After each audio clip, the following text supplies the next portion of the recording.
சில விஷயம் சில மைனஸ் தான் பிளஸ்ஸா இருக்கும். இப்ப எனக்கு கடவுள் நம்பிக்கை இல்லாதனால நிறைய பேர் பேசல சாருக்கு இல்ல அவருக்காக நாங்க வேண்டிக்கிறோம் அப்படிம்பாங்க. கடைசியில் போட்ட எனக்காக வேண்டிக்கிட்டது வந்து எக்கச்சக்கமான ஆளுங்க என்ன தவிர எல்லாரும் வேண்டிக்கிறாங்க. கடவுளுக்கு என்ன பிடிக்கும்? கடவுளுக்கு ஏன் என்ன பிடிக்கும்னா அவரை நான் டிஸ்டர்ப் பண்றதே இல்லையா. அப்ளிகேஷனா போடுறது, ஏன் புடவை ஒண்ணும், ஏன் புடவை ஒண்ணும், ஏன் புடவை ஒண்ணும். அந்த ஆள் என்ன செய்வாரு? 2 பேர் எலெக்ஷன் நிக்கிறாங்க, 2 பேர் போய் பூ தேங்காய் பழத்தோட போய் சாமி நான் தான் ஜெயிக்கணும் அப்படின்னு அந்த கன்ஃபியூஸ் ஆயிருப்பாரு. யாரும் ஒருத்தர் தாங்க ஜெயிக்க முடியும், அதுதாங்க இயல்பு. Praying is nothing but talking to God. கடவுளை நீ கடவுள்கிட்ட நீங்க கட்டளை இடுறீங்க, எப்படியாச்சும் என் படம் ஓடணும் அப்படின்னா வேண்டுதல். எப்படியாச்சும் என் படம் ஓடணும், ரெண்டும் ஒண்ணுதானே, டயலாக் ஒண்ணுதான். எப்படியாச்சும் என் படம் ஓடணும் அப்படிங்கிறது தான், பாடி லாங்குவேஜ் தான் வேற. அப்போ கடவுளுக்கு வந்து என்ன கோபம் வருதுன்னா, டே நீ யாரா என்ன கரெக்ட் பண்றதுக்கு, எனக்கு தெரியாதா உனக்கு என்ன கொடுக்கணும், உனக்கு என்ன நடக்கணும்ட்டு. அவன் பாரியா சத்யராஜ் பாருங்க, அவன் பாட்டுக்கு போயிட்டே இருக்க. ஏதாச்சும் நம்மளை டிஸ்டர்ப் பண்றானா, எனக்கு டிக்டேஷன் கொடுக்குறானா, கமெண்ட் பண்றானா, என் மேல தப்பு கண்டுபிடிக்கிறான. பிரேயன் தப்பு கண்டுபிடிக்கிறதா, நீ செய்யறது சரியில்லைப்பா இப்படி செஞ்சிருக்கணும் அப்படிங்கிறது கடவுள் மேல தப்பு கண்டுபிடிக்கிற மாதிரி. அதனால வந்து எனக்கு ஒரு என்ன என் மேல அவருக்கு ரொம்ப சரியா இந்த எல்லா படத்தையும் புகழ்ற மாதிரி இந்த படத்தை புகழ்றேன்னு நினைச்சுக்காதீங்க. உண்மையிலேயே உங்களுக்கே தெரியும் இந்த படத்தினுடைய டீசர் தான் ட்ரெய்லர் எனக்கு அதெல்லாமே தெரியுது இல்லைங்க. என்னமோ காலையில கிளம்பி போய் தூக்கி தலையில வச்சு நடிக்க போயிடும், ஒண்ணுமே தெரியுது இல்லை. இந்த சஜஷன் சொல்லிட்டு இருப்பாங்க, அது ஒரு காலத்துல ஆபாவனன் அரவிந்த் ராஜெல்லாம் வந்து இன்ஸ்டியூட் பசங்க எல்லாம் வந்ததுக்கு அப்புறம் அப்ப பசங்க ஓவர் த ஷோல்டர் ஷாட் இல்ல ஓஎஸ்எஸ் தாய்நாடு நடிக்கல ஓஎஸ்எஸ் யாருக்கிட்ட போய் கேட்குன்னு பக்கத்து ஃப்ளோர்ல ஏறி விஜயகாந்த் இருந்தார். போய் விஜய் நீங்க தான் ஏற்கனவே இங்க நடிச்சிருக்கீங்களா, அது என்ன ஓஎஸ்எஸ்? எனக்கு அப்படித்தாங்க சத்யராஜ், முதல்ல பெரிய கன்ஃபியூஷன். அது ஒண்ணு இல்லைங்க, சஜஷன் ஷாட் சத்யராஜ், அதை போய் இவங்க பெரிய பிரச்சனை ஆக்கிட்டாங்க. அந்த மாதிரி இன்னைக்கு சினிமா வந்து மாறிக்கிட்டே இருக்குது, புது புது விஷயங்கள் வந்துட்டு இருக்கு. நான் இன்னும் சினிமால டிராவல் ஆகிறதுக்கு காரணம் வந்து மழை பிடிக்காத மனிதன் மாதிரி நான் வந்து பிக்சேஷன் பிடிக்காத ஒரு மனிதன். இந்த நேரத்துக்கு எதுவும் அதான் இப்படி கூட சொல்ல, லட்சியம் பிடிக்காத மனிதன். என்ன குறிப்பிட்டு இப்படி போறது, அந்த பக்கம் கதவு இருந்தா அப்படி போறது, அங்க சேவர் இருந்துன்னா லெப்ட்ல கட் பண்ணிப்பாங்க, ஆனா அங்க ஒரு கதவு இருக்குப்பா அப்படி. நமக்கு எப்படியோ வெளியில போனா தான் முக்கியம். அதனால எப்படியோ வாழ்ந்தாகணும் அப்படிங்கிறத. கொஞ்ச நாளைக்கு பிடிவாதம் வாழ்ந்த வில்லனா நடிக்கூடாது. இப்ப பார்த்தா பகத் பாசல் ஒரு பக்கம், எஸ் ஜே சூரிய ஒரு பக்கம் அடிச்சு பண்றாங்க. ஓ வில்லனா நடிச்சோம்னா தான் நம்ம நல்ல நடிகர் பேர் வரும் போல இருக்குது. இல்ல அதுலதான் ஆக்டிங் ஸ்கோப் அதிகம். பட் அதுக்கு தகுந்த மாதிரி ஒரு வில்லன் கேரக்டர் வேணும். எனக்கு என்ன பிரச்சனைனா, ஒவ்வொருத்தருக்கும் ஒரு ட்ரேடு மார்க் இருக்கும். இப்ப விஜயகாந்த் சார படத்துல போட்டு செவத்துல ஏறி உதைக்கூடாதுன்னா எப்படி, ரஜினி சார படத்துல வந்து ஸ்டைல் பண்ணக்கூடாதுன்னு எப்படி, அது மாதிரி சத்யராஜ்னா நக்கல் நையாண்டி லொல்லு இருக்கணும். இது வில்லனா நடிக்கையில் இது இருக்கணும்னா 2 பேர்த்துக்கிட்ட இருந்து லைசன்ஸ் வேணும். ஒண்ணு டைரக்டர் கிட்ட இருந்து வேணும், இன்னொன்னு ஹீரோ கிட்ட இருந்து வேணும். ஹீரோ முகம் சொல்லிச்சா டைரக்டருக்கு பெரிய கன்ஃபியூஷன் ஆயிடுது. அதனாலதான் வில்லனா நடிக்கிறது பெரிய கஷ்டமா இருக்குது. இந்த பவர்ஃபுல்லா இருந்தா நடிக்கலாம் இது மாதிரி, அதுல ஒன்றும் சிக்கல் இல்லை. இப்போ நடிக்கிறேன். அது மாதிரி வந்து எனக்கு பலவிதமான கேரக்டர் வந்து ஏற்கனவே கொடுத்த டைரக்டருக்கு தான் நான் நன்றி சொல்றேன். பி வாஸ் சாருக்கு, மணிவண்ணன் சாருக்கு, பாரதி ராஜா சாருக்கு. ஏன்னா இப்ப நான் ஒரு ஹிந்தி படம் இன்னைக்கு 7ஆம் தேதி வந்து வெப்பன் ஒரு படம் வருது, அதுல வந்து ரொம்ப டஃப் கேரக்டர். அதே ஜூன் 7 முஞ்சியா அப்படின்னு ஒரு ஹிந்தி படம், அதுல ஃபுல் காமெடி, கிட்டத்தட்ட தம்பி வடிவேலு பண்ற காமெடி கேரக்டர். நான் அவங்க வீட்டு கேட்டேன், ஏங்க சவுத் இந்தியாவில் தான் சத்யராஜ் தெரியும், உங்களுக்கு எல்லாம் வெறும் கட்டப்பாவத்தான் தெரியும், இதெல்லாம் இங்கிலீஷ்ல பேசுறேன், அதை நீங்க டிரான்ஸ்லேட் பண்ணீங்க, உங்களுக்கு கட்டப்பாவத்தான் தெரியும், நீங்க எப்படி எனக்கு வந்து அதாவது காமெடியனா இருந்து டஃப் ஆகிறது இல்ல, ஃபுல்லாவே காமெடி. வடிவேலுக்கு பதிலாக நான் நடிச்சேன் அப்படின்னு. அந்த எப்படிங்க அப்படின்னா, அவங்க ஏதோ எப்போ எடுத்த என்னுடைய படத்துல பாட்டு சார், அதுல பயங்கரமா காமெடி ஒர்க் அவுட் ஆயிருது சார், அதனாலதான் அப்படின்னு சொல்லிட்டு பாருங்க ஜூன் 7 வருது விஜயாண்டனி சார், ஃபுல்லாவே காமெடி. ஆமா, அப்படி பலவிதமா இல்ல அள்ளி தெளிச்ச பி வாஸ் அவர்களுக்கும், மணிவண்ணன் அவர்களுக்கும், பாரதி ராஜா அவர்களுக்கும், பாசில் அவர்களுக்கும், ஜோஷி போன்ற இயக்குநர்களுக்கும், குருதனபாலுக்கும், எஸ்பி முத்துராம சாருக்கும் நான் நன்றி சொல்லிக்கிறேன். ராஜசேகர் சார் தகடு காக்கி சட்டையெல்லாம் அவர் தான் சொன்னார். இப்படி பல சத்யராஜை காட்டி வச்சனால்தான் இன்னைக்கு விஜய மில்டன் சார் மாதிரி ஆளுகள்லாம் எங்கிட்ட, புது இயக்குநர்கள்லாம் எங்கிட்ட வர்றாங்க. அதனால அவர்களுக்கும் நன்றி கூறி, இன்னும் என்னை அரவணைத்து அழைத்து சென்று கொண்டிருக்கும் இந்த இன்றைக்கு ட்ரிபியூட்டா இருக்கணும் அப்படின்னு தான் இந்த அவருடைய கவிதை புத்தகத்தை நாங்க ரிலீஸ் பண்ணிருக்கோம் இன்னைக்கு உங்க முன்னாடி. இந்த புத்தகம் உங்க எல்லாருக்கும் ஒரு காப்பி நாங்க இங்க வச்சிருக்கோம். இந்த புத்தகம் மீடியா நண்பர்கள் அனைவருக்கும் கொடுக்கணும்னு நாங்க ஆசைப்படுறோம். இந்த தேதியில ரொம்ப பிரமாதமான கவிதைகள். அதை எனக்கு புக் அனுப்பிச்சாரு. படிச்ச உடனே நான் சொன்னேன், சார் நம்முடைய டைட்டிலுக்கு ஆப்டா நிறைய கவிதைகள் இதுல இருக்கு, நம்ம வந்து நம்முடைய டீசர் லான்ச்லயே இந்த புத்தகத்தை எல்லா ஊடக நபர்களுக்கும் கொடுப்போம் அப்படின்னு நான் சொன்னேன். அவர் ரொம்ப ஹாப்பியானாரு. சோ அந்த புத்தகம் உங்க எல்லாருக்கும் இப்போ முடியும் போது, இந்த விழா முடியும் போது நாங்க கொடுப்போம். மழை பிடிக்காத மனிதன் டைட்டில் வந்து தமிழ்ல நல்ல டைட்டிலே வரல அப்படின்னு நிறைய பேர் ஊடகங்கள்ல கமெண்ட் பண்றாங்க. இந்த மாதிரி டைட்டில் வரும்போது எல்லோரும் ஆதரிக்கணும், அதுதான் ரொம்ப முக்கியம். அப்படி நிறைய டைட்டில் தமிழ்ல வரணும்னு நான் எதிர்பார்க்கிறேன். இந்த படம் ஏதோ டிஸ்கஷன் போயிட்டு இருக்காங்க. ஓகேவா, போலாமா? ஓகே, ஏதாவது ப்ராப்ளமாங்க? நாசர் சார் அங்க பாருங்க, ஏதோ ப்ராப்ளம். ஓகே, மழை பிடிக்காத மனிதன் டைட்டில் நாங்க 2021 ஆரம்பிக்கும் போது அந்த படம் வந்து ஒரு லாக்டவுன் முடிஞ்சு ஆரம்பிச்சோம். ஆனா அதுக்கு பிறகு நிறைய எங்களுக்கு வந்து லொகேஷன்ஸ் இதை வந்து அந்தமான்ல எடுக்கணும் அப்படின்னு அங்க பர்மிஷன் கிடைக்காம, அது பிறகு நாங்க வந்து டியூடெமல்ல மேட்ச் பண்ணி அது பிறகு அந்தமான்ல கொஞ்சம் எடுத்து பல இடங்கள்ல எடுக்கணும்ன்ற பர்மிஷன் வாங்கறதுக்குள்ளே ரொம்ப பிரச்சனையாச்சு. இதுல மிக முக்கியமா ஒரு விஷயம் என்னன்னா, விஜய் மில்டன் சார் ரொம்ப தெளிவா இருந்தது என்னன்னா, ஃபர்ஸ்ட் நீங்க பார்க்கும்போது நாங்க காமிச்ச அந்த slide tribute to captain Thiru Vijayakanth sir.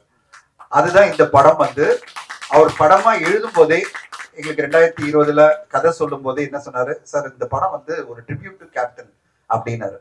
So நாங்க சொன்னோம், எப்படி கேப்டனுடைய டேட் வாங்குறது, ஏன்னா அதுல முக்கியமான அவரு தான் பாஸ், எல்லாத்துக்கும் அவரு தான் பாஸ், அவருடைய தலைமையில தான் இந்த கதையே நடக்குது அப்படின்னு வரும்போது எப்படி சார் நம்ம அவர்கிட்ட டேட் வாங்குறதுன்னோ, இல்ல சார் நான் எப்படியாவது ரீச் பண்ணி அவங்கள டேட் வாங்குறேன் அப்படின்னாரு. அது பிறகு நாங்க வந்து விஜயகாந்த் சார் எப்படியாவது இந்த படத்துல கொண்டு வரணும்னு சொல்லிட்டு நிறைய ஊடகங்களை நீங்க எல்லாம் எழுதிருக்கீங்க. நாங்க எவ்வளவு ட்ரை பண்ணிட்டே இருந்தோம், அவருடைய உடல்நிலை ஒத்துழைக்கல. அது பிறகு அவங்க குடும்பம் சொல்லிட்டே இருந்தாங்க, எப்படியாவது நாங்க வந்து ஒரு டேட் ஏதாவது பண்ணிடுறோம், ஏன்னா அவருக்கு ட்ரிபியூட்டா இந்த படம் நீங்க சொல்றீங்க, அதனால வந்து கண்டிப்பா பண்றோம் அப்படின்னாங்க. அதுக்கு பிறகு அவருடைய பிரச்சனைகள், உடம்பு பிரச்சனை வரும்போது நாங்க வெயிட் பண்ணிட்டே இருந்தோம். 1 இயர் நாங்க கிட்டத்தட்ட வெயிட் பண்ணோம். 4-5 தடவை நாங்க போய் மீட் பண்ணி எப்படியாவது அவருடைய டைம் கிடைக்குமா அப்படின்னு நாங்க எதிர்பார்த்தோம். எந்த அளவுன்னா விஜய் மில்டன் சார் எந்த அளவு கேட்டாருன்னா, கடைசியில ஒரு 2 மணி நேரம் கொடுங்க சார், மீதி எல்லாம் நாங்க வந்து சிஜில கூட பண்ணிக்கலாம் அப்படின்னு ரொம்ப ஆசைப்பட்டார் விஜய் மில்டன் சார். அது நடக்கவே இல்லை. அவர் மறைஞ்ச பிறகு நாங்க எந்த அளவு போயிட்டோம்னா, அவங்க குடும்பத்துல போய் கேட்டோம், ஏஐ மூலமா நாங்க ரீக்ரியேட் பண்ணிக்கிட்டோமா அந்த கேரக்டர் அப்படின்னு சொல்லி கேட்டோம். அந்த அளவு வந்து இந்த படத்துல விஜயகாந்த் சார் வரணும் அப்படின்னு ஆசைப்பட்டது வந்து விஜய் மில்டன் சார். அதை நான் இந்த இடத்துல தெளிவா, ஏன்னா படத்துல நிறைய பேர் நீங்க ஊடகங்கள் எழுதியிருப்பீங்க விஜயகாந்த் சார் இந்த படத்துல நடிக்கிறாருன்னு. உண்மையிலேயே அந்த அளவு ஆசைப்பட்டு இந்த படத்தை நாங்க வந்து வெயிட் பண்ணி 1 வருடம் வெயிட் பண்ணோம். ஆனா கடைசியில அவர் நம்ம கிட்ட இல்ல வரும்போது என்ன பண்ணலாம், ஏஏயும் வந்து அவங்களுக்கு வந்து ரொம்ப சங்கடங்கள் இருந்தது. இப்போ ஏஏல இந்த படத்துக்கு நாங்க கொடுக்கணுமான்னு வரும்போது அப்ப நாங்க உட்காந்து பேசணும், விஜயகாந்த் சார் மாதிரி ஒரு லெஜெண்ட் நம்மளுக்கு இந்த படத்துல இருந்தாதான் இந்த படத்துக்கு அப்ராப்ரியா இருக்கும், ரொம்ப கரெக்டா இருக்கும் அப்படின்னு நாங்க யோசிச்சு அந்த நேரத்துல நாங்க ஒரு லெஜெண்ட் கிட்ட போனோம். அந்த லெஜெண்ட் வந்து கேட்ட உடனே சொன்னாரு, எல்லாம் ஒப்பனா நாங்க சொன்னோம், இதான் நடந்தது சார், இப்போ நாங்க வந்து இந்த கதையே வந்து ட்ரிபியூட் ஒரு மனிதரா இருக்கு, ஆனா இந்த கதையில அவரு தான் மெயின் பாஸ் மாதிரி, அதை நடிக்கணும், நீங்க நடிச்சாதான் அது கெத்தா இருக்கும் அப்படின்னு நாங்க கேட்ட உடனே பண்ணிடலாம் அப்படின்னாரு. அதுதான் நம்முடைய சத்யராஜ் சார். அவருக்கு ஏன்னா அவருக்கு மேட்சிங்கான ஒரு பர்சனாலிட்டி வேணும், அவருக்கு மேட்சிங்கான ஒரு அந்த ஒரு கெத்து வேணும், அவருக்கு மேட்சிங்கான ஒரு லுக் வேணும்னா அது வந்து கண்டிப்பா நம்முடைய சத்யராஜ் சார். அவருடைய இளமை, அவருடைய அந்த கெத்து, அவருடைய வயசு, அந்த லுக் எதுவுமே சம்மந்தமே இருக்காது அந்த கெத்து அந்த இளமைக்கும். அவ்வளவு பிரமாதமா அப்புறம் வந்து அவர் வராரு சொன்ன உடனே விஜய் மில்டன் சார் சொல்றாரு, சார் சத்யராஜ் சார் நடிக்கிறாருன்னா அப்ப நம்ம போர்ஷன்ஸ் எல்லாம் இன்க்ரீஸ் பண்ணிடுவோம் அப்படின்னாரு. நான் சொன்னேன், என்னங்க நடக்குது அப்படின்னு. இல்ல சார் ஒரு காட்சி பத்தாது சார், 2 மணி நேரம் பண்றேன்னு சொன்னீங்களே சார் அப்படின்னு. சார் 2 மணி நேரம் எல்லாம் கிடையாது, நான் 20 மணி நேரம் வச்சு ஷூட் பண்ண போறேன், படம் ஃபுல்லா நான் வந்து அவர் வந்து படம் ஃபுல்லா கொண்டு வர போறேன், நிறைய சீன்லன்னாரு. சார் இதை நான் சொல்லவே இல்லை அவர்கிட்ட அப்படின்னு. அவர்கிட்ட நான் சொல்லவே இல்லை, சத்யராஜ் சார்ட்ட சொன்னேன், சார் சில போர்ஷன்ஸ் இருக்கு சார், அது மட்டும் நீங்க ஒரு ஸ்பெஷல் அப்பியரன்ஸா பண்ணீங்கன்னா. கடைசியில விஜய் மில்டன் சார் சொல்றாரு, சார் படம் ஃபுல்லா வர மாதிரி நான் நிறைய விஷயம் பண்ண போறேன், ஏன்னா சார் அவ்வளவு கெத்தா பண்ணுவாருன்னாரு. அதுதான் நீங்க பாத்தீங்க, டீசர்லயும் சரி, அந்த மேக்கிங்லயும் சரி, அந்த பாடல்லையும் சரி. கண்டிப்பா இந்த படம் இன்னைக்கு ஒரு நல்ல அழகா ஷேப் ஆகி வந்திருக்குன்னா அதுக்கு என்னுடைய மனமார்ந்த நன்றிகள் இன்ஃபினிட்டி ஃபில்ம்ஸ் சார்பில் சத்யராஜ் சாருக்கு. சார் உங்களுடைய பிளெஸிங் தான் இந்த படத்துக்கு வந்து இவ்வளவு பெரிய ஒரு கெத்தா அமைஞ்சிருக்கு, அதுக்கு எங்களுடைய நன்றிகள் சார். நீங்க இந்த படத்தை என்ஹான்ஸ் பண்ணி கொடுத்ததுக்கு நாங்க என்னைக்குமே உங்களுக்கு கடன் பட்டிருக்கோம். அடுத்ததா இது சொல்லவே வேணாம், இந்த 3 இயர்ஸ் ஜேர்னில எங்க கூட என்ன வேணாலும் சரி எல்லா விஷயத்திலும் இன்வால்மெண்ட் சொல்லவே வேணாம். அவரை பத்தி நிறைய மேடைகளை நான் ரொம்ப பாராட்டி பேசியிருக்கேன். அது வந்து எங்களுடைய விஜயாநிதி சார். விஜயாநிதி சார் பத்தி சொல்லணும்னா அந்த டெடிகேஷன், கமிட்மெண்ட், இது ஏன் படம் அவ்வளவுதான். நேத்தெல்லாம் தூங்கல மனுஷன், வேற இதுல ஷூட்டிங்ல இருக்காரு, பிஸியா இருக்காரு. ஆனா இன்னைக்கு சொன்ன உடனே நைட் எல்லாம் ஷூட் பண்ணிட்டு காலங்காத்தால சாப்பிட கூட இல்ல, ஓடி வந்துட்டாரு இந்த இதுக்கு. அதுனா ஷூட்டிங் முடிஞ்சு தூங்க கூட இல்ல, வந்து இங்க வந்து சொல்றாரு, சார் நான் ஏதாவது கொஞ்சமா சாப்பிட்டுட்டுமா, பசியா இருக்கு எனக்கு, நைட் எல்லாம் தூங்கவே இல்லை அப்படின்னாரு. வந்து அவ்வளவு கமிட்மெண்டோட ஒரு படம் சார், ஏன் படம் சார், ஏன் படம் சார். சார் இந்த மாதிரி தான் எல்லா ஹீரோக்களும் இருக்கணும். ஏன்னா இன்ட்ரோடக்ஷன் மீட்டிங்ல அது இன்ட்ரோடக்ஷன் டாக்ல அது பத்தி நான் பேச முடியுமா தெரியல, அதெல்லாம் சொல்லிடுறேன். ஒரு ஹீரோன்னா ஒரு படம் ஏன் படம், நான் நடிச்சிருக்கேன், இந்த படத்துக்கு என்ன வேணாலும் சரி நான் ப்ரொமோஷன் சப்போர்ட் பண்றேன், கூடவே இருக்கேன்.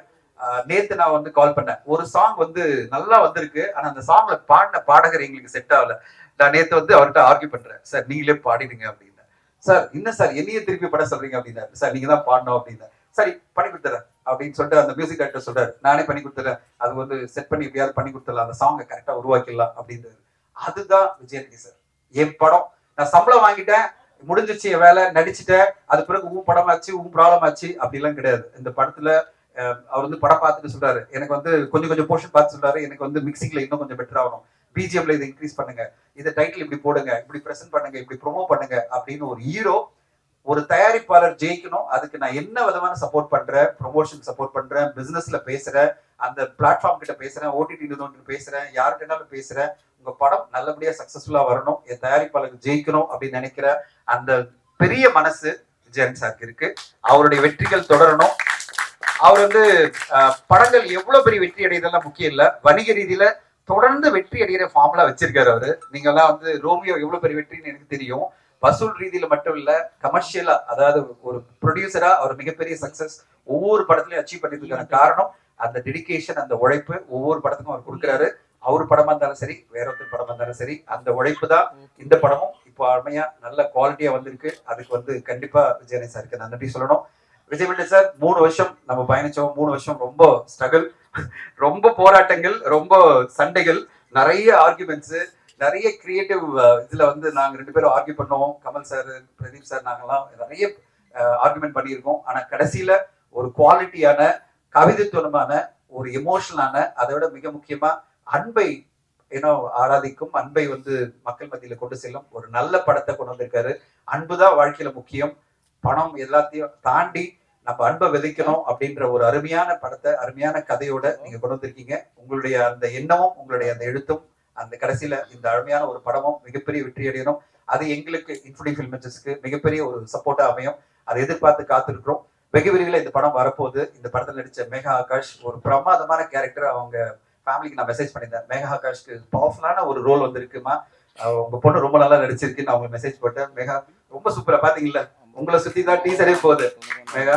ஸோ ரொம்ப சூப்பரா பண்ணிருக்கீங்க, வாழ்த்துக்கள் உங்களுக்கு. அண்ட் பிரணீதி, கங்க்ராச்சுலேஷன்ஸ் ஆன் எக்ஸாம், நல்ல மார்க் வாங்கியிருக்கீங்க, பாஸ் பண்ணிருக்கீங்க.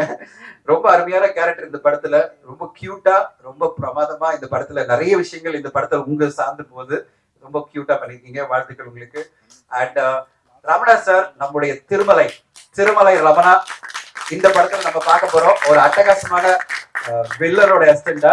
இது பிறகு நிறைய ரோல்ஸ் எல்லாம் வரும் சார் உங்களுக்கு. ஸோ கண்டிப்பா வந்து திருமலை எப்படி உங்களுக்கு பெரிய வெற்றி வந்ததோ அதே மாதிரி ரமணா சார் இந்த படம் உங்களுக்கு ஒரு பெரிய நடிப்புன்ற ஒரு ஓப்பனிங்கும் வரும்னு நினைக்கிறேன். ஆக்சுவல் பிஜிஎம் இப்பதான் அந்த ஒரு பார்க்கும்போது நம்மளுக்கு ஒரு பயங்கர சந்தோஷமா இருக்கு. பிரமாதப்படுத்திருக்கீங்க, பிஜிஎம்ல வந்து அட்டகாசமா வந்திருக்கு, நிறைய சாங்கும் சரி, பிஜிஎம் சரி, அச்சு ராஜாமணி ரொம்ப பிரமாதப்படுத்திருக்காரு, அவருக்கு நன்றிகள். மிக முக்கியமா இந்த ஒரு 3 year ஜேர்னில பிரவீன் கேஎல் சார் வந்து அவுட் ஆஃப் ஸ்டேஷனால அவர் வர முடியல. எங்களோட பயணிச்சது வந்து பிரசன்னா கொஞ்சம் எடிட்டர், த ஃபியூச்சர் எடிட்டர், ரொம்ப பிரமாதமா உழைப்பு பண்ணியிருக்காரு, அவருக்கு இந்த வாழ்த்துக்கள். ஒவ்வொரு விஷயத்திலையும் அவ்வளோ எஃபர்ட் போட்டு இந்த படத்தை வந்து மெருகேற்றத்துல பிரவீன் கேஎல் சாரோட இருந்து பிரசன்னா, அதுக்காக தான் அவர் மேடை ஏற்றிருக்கோம். அவர் ரெஸ்டண்டா இருந்தாலும் அந்த அவர் he deserves that place to be with us, அதுக்காக தான் அவர் மேடை ஏற்றிருக்கோம். ஸோ இப்படி ஒரு குழுவே ரொம்ப எஃபர்ட் போட்டு ரொம்ப அருமையா ஒரு 3 years இந்த படத்தை கொண்டு வந்திருக்கோம். வெகுவரியில உங்க முன்னாடி அந்த படத்தை பிரசென்ட் பண்றோம். அடுத்ததா ட்ரெய்லர் இருக்கு, ப்ரீலீஸ் ஈவென்ட் இருக்கு. எதுக்காக இந்த டீசர் லான்ச் அப்படின்னு நம்ம கொண்டு வந்தோம்னா, இந்த படம் வந்து ஒரு ஊடகங்கள்ல பேச்சிலே இருந்திருக்கே தவிர ஒரு பிரசன்டேஷனா உங்க முன்னாடி வரல, இது எப்படிப்பட்ட படம் அப்படின்னு உங்களுக்கு இன்னும் ஒரு தெளிவான டீட்டெயில் கிடைக்கணுன்றதுக்காக தான் இந்த டீசரும் இந்த பாடலும் உங்களுக்கு ப்ளே பண்ணோம். அதை விட முக்கியமா அந்த ப்ரோமோ வீடியோ நீங்க பாத்தீங்க, அவங்க 2 பேருக்குள்ள இந்த ஒரு கான்வர்சேஷன். அவர் கேட்டாரு, நீங்களாம் வந்துருங்க சார், ப்ரொடியூசர் எல்லாம் வந்துருங்க. நான் வேணாம் சார், நீங்க 2 பேருமே உங்க 2 பேரும் கலாச்சிங்க அப்படின்னு சொன்னேன். ரொம்ப அருமையா அந்த ப்ரோமோ வீடியோ வந்திருக்கு. அதுவே உங்களுக்கு தெரியும் அவங்க 2 பேருக்கு இருந்த அந்த ஒரு கம்பராட்ரி எப்படி இருந்ததுன்னு சொல்லிட்டு. ஸோ நீங்க படத்துல அதே பார்க்க போறீங்க. அந்த புரிதலோட, அன்போட, நட்போட ஒரு நல்ல படத்தை விஜய் மிட்டன் அவர்கள் நம்மளுக்கு கொடுத்திருக்காரு. இந்த படம் உங்களுக்கு வரும்போது நீங்களே பார்த்து நீங்க சொல்லணும். இந்த படம் வெளிவர வரையும் மக்கள் மத்தியில இன்னும் போய் சேர வேண்டிய நிறைய ரிக்குவயர்மெண்ட் இருக்கு. ஊடக நண்பர்கள் அனைவரும் இந்த படத்தை அடுத்த கட்டமா மக்கள் மத்தியில கொண்டு சென்று ஒரு நல்ல ஒரு எதிர்பார்ப்பை உருவாக்கணும்னு உங்க எல்லோரையும் தாழ்மையுடன் கேட்டுக்கொள்கிறேன். இந்த படத்துக்கு இவ்வளவு சப்போர்ட்டா இருக்கிற, இத்தனை வருஷ காலம் எங்க கூட பயணிச்சிட்டு இருக்கிற சுரேஷ் சந்திர சாருக்கும் நாசருக்கும் நன்றி. அண்ட் பிஆர்ஓ அவங்க 2 பேரும் ஃபுல் சப்போர்ட் இந்த படத்துக்கு. அண்ட் என்னுடைய டீம்ல சரவணன், செல்லன் எல்லாருமே கூடவே இந்த படத்தோட பயணிக்கிறாங்க. ஸோ உங்க எல்லோருக்கும் நன்றி, ஊடக நண்பர்களுக்கு. அண்ட் அடுத்ததா இருக்கிறவங்க எல்லாம் பேசுவாங்க. பட் இன்ட்ரோடக்ஷனா எல்லார பத்தியும் நான் சொல்லி முடிச்சுட்டேன். ஸோ தட் உங்களுக்கு கம்ப்ளீட்டா ஒரு வியூ கிடைக்கும்னு சொல்லிட்டு தேங்க்யூ ஸோ மச். இந்த விழாவை சிறப்பித்த அனைத்து ஊடக நண்பர்களுக்கும் மனமார்ந்த நன்றிகள். Thank you so much.